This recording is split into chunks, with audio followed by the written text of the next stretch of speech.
Sebanyak 2 karyawan tewas dalam insiden bentrokan antar kelompok pekerja di PT Gunbuster Nickel Industry atau PT GNI di Morowali Utara, Sulawesi Tengah.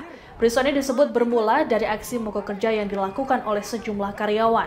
Kabid Humas Polda Sulteng, Kombes Pol Didik Supranoto menerangkan, sehari sebelum peristiwa, yakni Jumat 13 Januari, sempat diadakan pertemuan antara pihak perusahaan dengan karyawan yang tergabung dalam Serikat Pekerja Nasional atau SPN.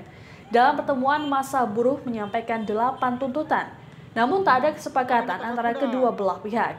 Hal ini pun membuat massa SPN mengirimkan surat pemberitahuan soal rencana aksi mogok kerja.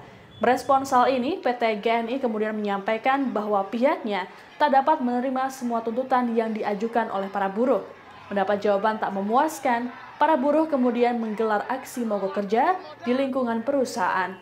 Saat akan memaksa masuk ke lingkungan perusahaan untuk mengajak para buruh lainnya, mereka dihadang oleh kelompok buruh lain, termasuk tenaga kerja asing.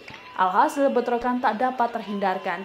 Akibatnya, 2 pekerja tewas dan puluhan lainnya mengalami luka-luka. Sebanyak 69 orang ditangkap karena dianggap menjadi provokator peristiwa. Sumpah ada ribut ini di Tunggu 1. Lempar batu.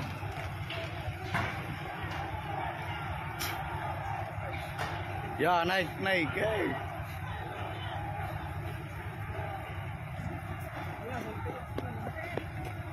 Terima kasih sudah nonton. Jangan lupa like, subscribe, dan share ya.